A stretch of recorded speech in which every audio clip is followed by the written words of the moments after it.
नमस्कार दर्शक बंधु अमेरिका एवं ईरान मध्य चली बद एवं एक भयंकर मोड़ नहीं निकटरे डोनाल्ड ट्रंप ईरान को नहीं एक अति खराब शब्द क्रेजी बास्टर्ड्स व्यवहार कर पोस्ट करने पर ईरान एवं यार जवाब देछि।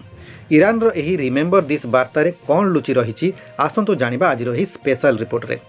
चैनल को सब्सक्राइब करी बेल बटन को ऑन कर दियंतु एवं ता सहित एही वीडियो को गोटिए लाइक कर दियंतु।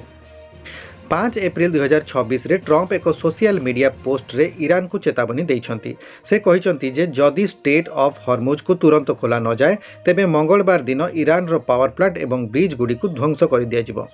ट्रंप कर एही पोस्ट रे अति कठोर भाषा व्यवहार करी ईरानी नेता को क्रेजी बास्टर्ड्स बोली संबोधन करथिले।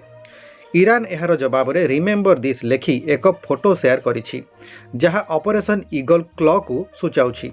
1980 मसीह अमेरिकार एक मिशन ईरान रो मरुभूमि रे फेल हो जाइथिला जेउथिरे अमेरिकार सैन्य एवं विमान नष्ट हो जाइथिले। ईरान यह दर्शाइबाकु चाहूँगी जे अमेरिका पूर्वर मध्य ईरान माटी रे पराजय स्वीकार करिछि। निकटरे ईरान द्वारा खसाई दिया जाइथिबा एक अमेरिकीय F-15 विमानर पायलट को अमेरिका उद्धार करिछि जहाकु ट्रंप ईस्टर मिराकल बोली कहिसंती। एही घटना परे ट्रंप अधिक आक्रमणात्मक होई ईरान को 48 घंटार डेडलाइन दैछंती। विश्व बजार रे एही उत्तेजना जोगु अशोधित तैल दर वृद्धि पाइछि। एबे समग्र विश्वर नजर मंगलवार उपरे रहिछि। कोन ट्रंप निजर कथा अनुसार आक्रमण करिवे ना कोनोसी बुझामणा हेबो? आपनको कोन लागुछि एही युद्ध कोन एक विश्व युद्धर रूप नै पारे? आमको कमेंट माध्यम रे निश्चय जणांतु। धन्यवाद।